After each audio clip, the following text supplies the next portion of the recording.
Hello. In today's lesson, we are going to do a pressure drop example from Coulson and Richardson, Volume 6, which is Senate, which is authored by Senate. If you turn your pages to example 5.1 in CNR Volume 6, you will find this example that we will be revisiting today. In the example, we have a pipeline connecting two tanks with 4 standard elbows, a plug valve that is fully open, a gate valve that is half open. We are told that the line is commercial steel with 25 millimeter internal diameter and 120 meter in length. The properties of the fluid you give in density, which is 998 kilogram per meter cube, and the viscosity is 0.99 millinewton per square meter second. Then we are required to calculate the total pressure drop due to friction when the flow rate is 3,500 kilogram per hour. We have recaptured the given information down here. Note that we have expressed the units of viscosity in a bit more standard form. From my experience, I can see that based on these properties that are given here, the density and the viscosity, I can see that the liquid in question is likely to be water at normal temperature and pressure. Now let us switch to Chemcad and check the properties of water at normal conditions, say a temperature of 22 degrees Celsius and a pressure of 1 atmosphere. Alright, let us start with building our simulation model. We will start with the approach of going from left to right as we are building our model. The first thing that we will do is let's save our model file. We will save it as module 1 CNR example volume 6 example 5.1. Okay, just to sort of like give an indication of which example this is. Okay, once we have saved our file, we can now start with selecting the engineering units. We would go with common SI, or what we can do is we can load the profile that we did previously. What we can do is let's load that VUT profile. Let's load it. Okay, and as we can see, the VUT profile does not really come in the units that I prefer, so I would go back to common SI, where the pressure is in bars, the temperature is in degrees Celsius. The pipe thickness, I said I would prefer to be in millimeters, and as you could see, the diameter was given in millimeters as well. Then that gives us a good set of units. Remember, we can always come back here if we want to change anything, so it's not a twin smash that we don't get everything right the first time. We will go okay, and then let's come here. We will select the components. We are going to be using water, so that's the only thing that we will be dealing with at this point, because we said the properties of the liquid that is in our examples are very close to that of water. Okay, I will leave the conditions as they are here. I would not fiddle with anything, and then I will agree with the recommended K method and the enthalpy method. As you can see, that we are using ideal vapor pressure, which is Rolle's law for the K value, and enthalpy value we are told is SRK. Okay. We know that our flow sheet will have a feed to generate and introduce material into the flow sheet, so we will start with the feed unit, and then we know that we need a product to dispose of the material to conclude the boundary where what comes in has to go out eventually. And then what we can do is we will bring in a pipe unit operation, and then we will connect that using the stream connectors. The next thing that we will do is, remember, we want to check the properties of water at normal conditions. So we will come in here. Let's just put in the flow that we are given with 3,500, and then we say at 22 degrees and the pressure of 1 atmosphere. Our unit here is in bar, but remember we have a unit conversion which can be accessed by pressing F6. So if you type F6, you see that unit conversion calculator pops up, and then what the pressure that we're looking for is 1 atmosphere.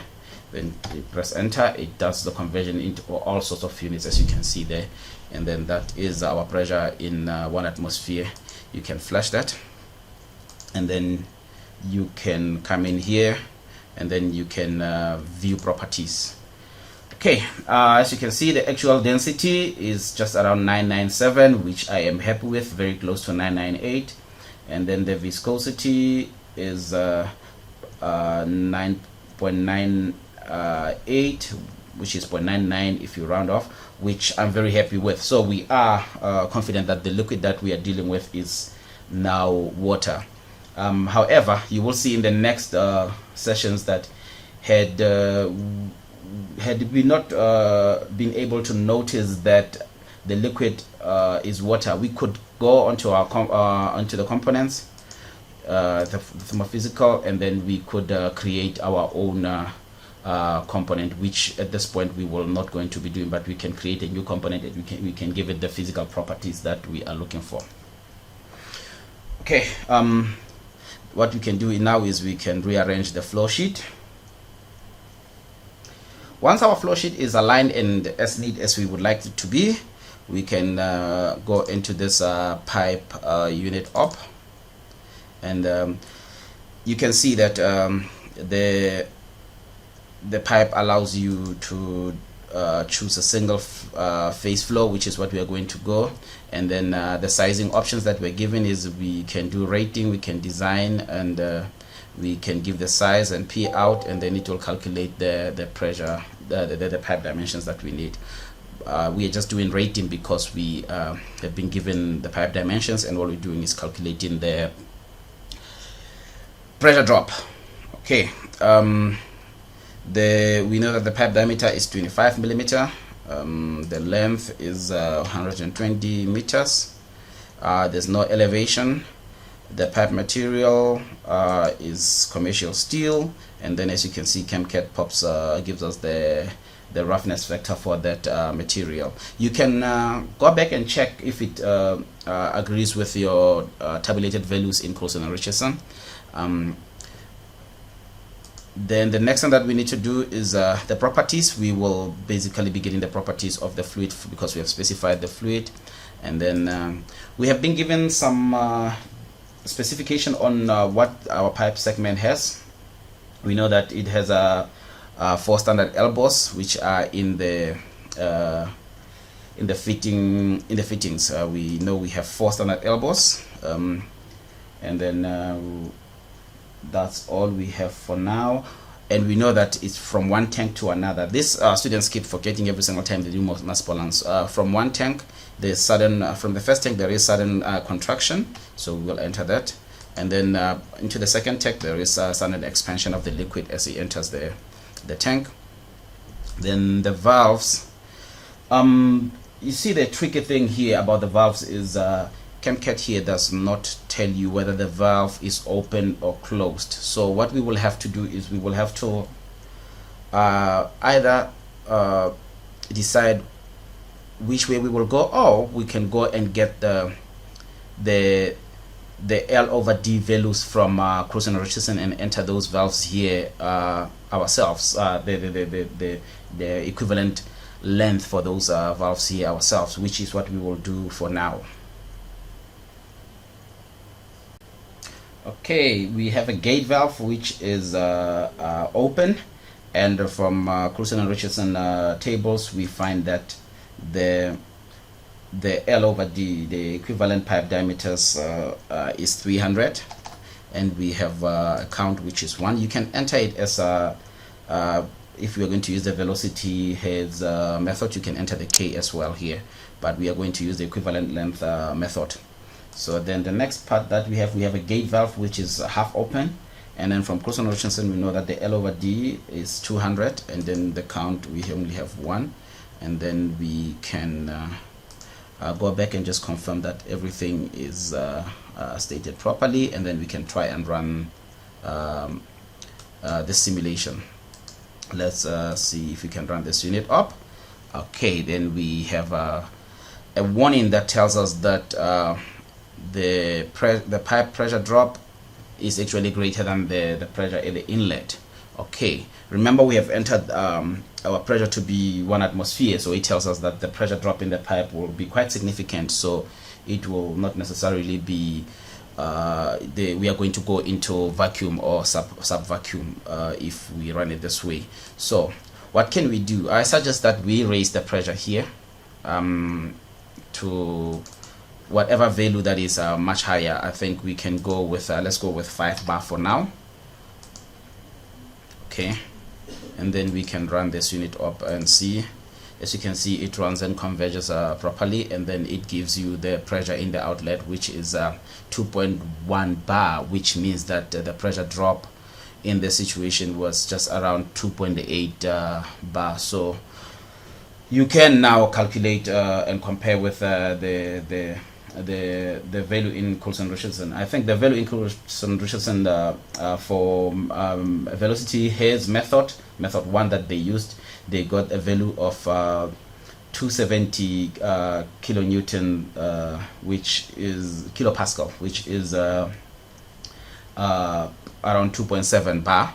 And then for the method where they were using pipe equivalent diameters, they got around 2.77 bars, which is somewhat related to this value, because our pressure here is the pressure difference between these two, you will find that it's around 2.84, which we are happy with now that we can use Chemcad to calculate the value given to an example in Coulson-Richardson, and we can get the numbers that are very close to one another.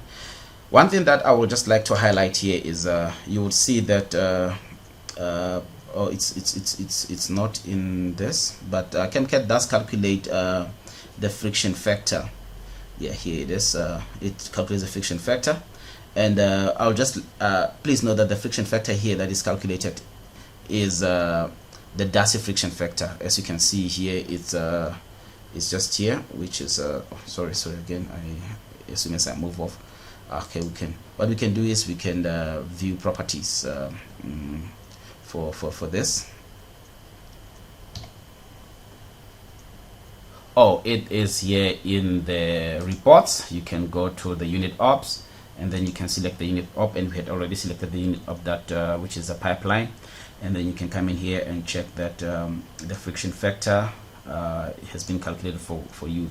This is the Darcy friction factor, which as you remember that if you are going to get the friction factor here and use the value in the formula that they use to calculate the pressure drop in Coulson-Richardson, or if you are going to compare it with the ones that you get from the chart in Coulson-Richardson, especially volume 6, you are missing a factor of 8, and then if you are going to use volume 1, I think they do correspond with this. They're using the Darcy friction factor in volume 1 Coulson-Richardson, the chart that is given in there.